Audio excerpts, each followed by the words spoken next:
Fugitive Penang-born businessman Low Taek Jho and his father Tan Sri Larry Low Hock Peng have been sentenced to prison by the Kuala Lumpur High Court for failing to abide by the Mareva injunction and ordered to freeze their assets granted to 1MDB and its subsidiary Global Diversified Investments Company.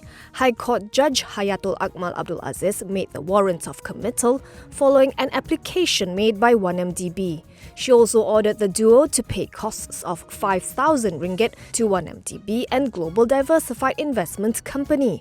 1MDB's counsel Sivakumar Kanagasabai of Skrine said once the committal order is received and sealed, they will forward a copy to the police. The sentence stands until they purge the contempt imposed on them by abiding by the condition imposed in the Mareva injunction, i.e. disclosing to the companies their assets and whereabouts, and then tendering an apology when and if they return. On August 12, Hayatul granted 1MDB and its subsidiary leave to initiate contempt against Jho Low and Hock Peng. This was after the pair, who are not in Malaysia, failed to respond to the Mareva injunction imposed against them in March to freeze some $1.43 billion worth of their assets said to be related to 1MDB.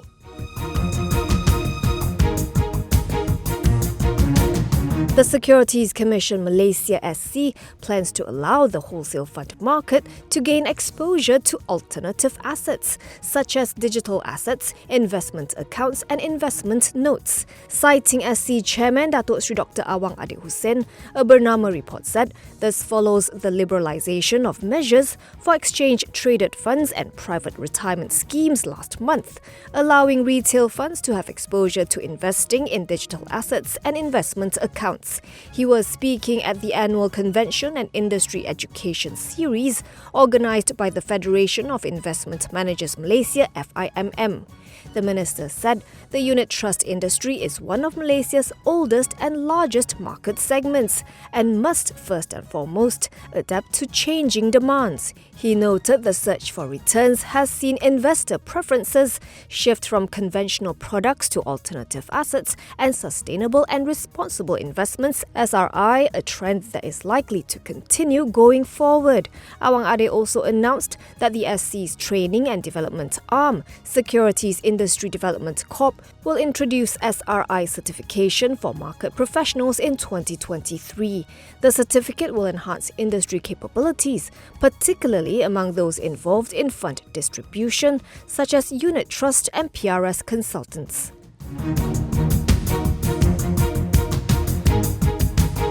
LPI Capital saw a 29.07% slump in its third quarter FY22 net profit on lower earnings at its general insurance segment. Additionally, underwriting profit for the current quarter also fell, mainly due to lower net earned premium and higher net claims, as well as higher management expenses. Its latest quarterly net profit totaled 74.75 million ringgit. Revenue, however, increased marginally by 0.4% to 429.64 million ringgit on the back of growth in gross earned premium at its general insurance segment and higher dividend income at its investment holding segment. For the first 9 months of FY22, net profit fell by 28.9% to 193.04 million ringgit, as revenue slipped 4.99% to 1.22 billion ringgit. Looking ahead, the insurance company expects the Malaysian economy to remain buoyant this year.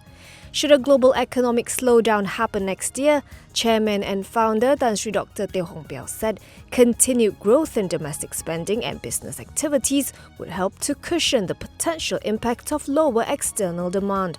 The main challenge for Malaysian general insurers, he said, would be the normalisation in claims and the shift towards a fully market-based pricing for fire and motor insurances, which will exert pressure on the product's pricing. At the close, LPI Capital's share price was down 0.8% to 12 ringgit 34 cent, bringing a market capitalisation of 4.92 billion ringgit.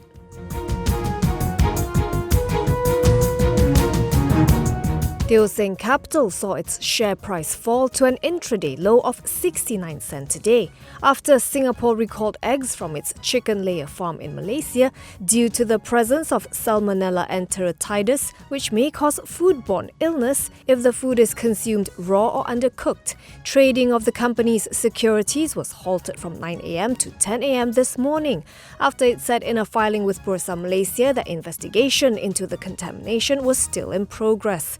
According to the filing, the company will communicate with Malaysia's Department of Veterinary and Services to investigate and monitor the matter while maintaining full cooperation to identify the cause and remedial process before resuming sales of eggs from the farm. It said it will make further announcements to provide updates on developments of the matter. The Teo Seng Layer Farm 1 accounted for approximately 3.5% of the company's total production, and it is unable to determine the amount of revenue affected at the moment. Teo Seng's share price closed 3.4% lower at 71.5 cents, giving it a market capitalization of 214.51 million ringgit.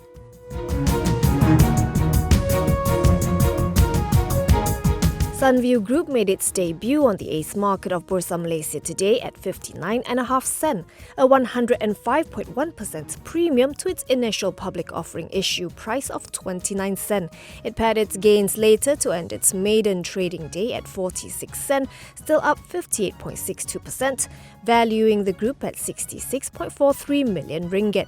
With a total trading volume of 127.57 million shares, the stock was also the most actively traded for the day. The public portion of its IPO was oversubscribed by 63.19 times. Speaking at a press conference following the listing, Sunview Chief Executive Officer Ong Hang Peng said the end-to-end solar photovoltaic system construction player aims to gradually strengthen its market share to more than 10% over the next few years, from 4% last year. The company has an unbilled order book of 558.34 million ringgit as at August 30th, providing earnings visibility until FY24. It has 35 ongoing engineering, procurement, construction and commissioning EPCC projects for solar PV facilities with a total contract value of 685.29 million ringgit.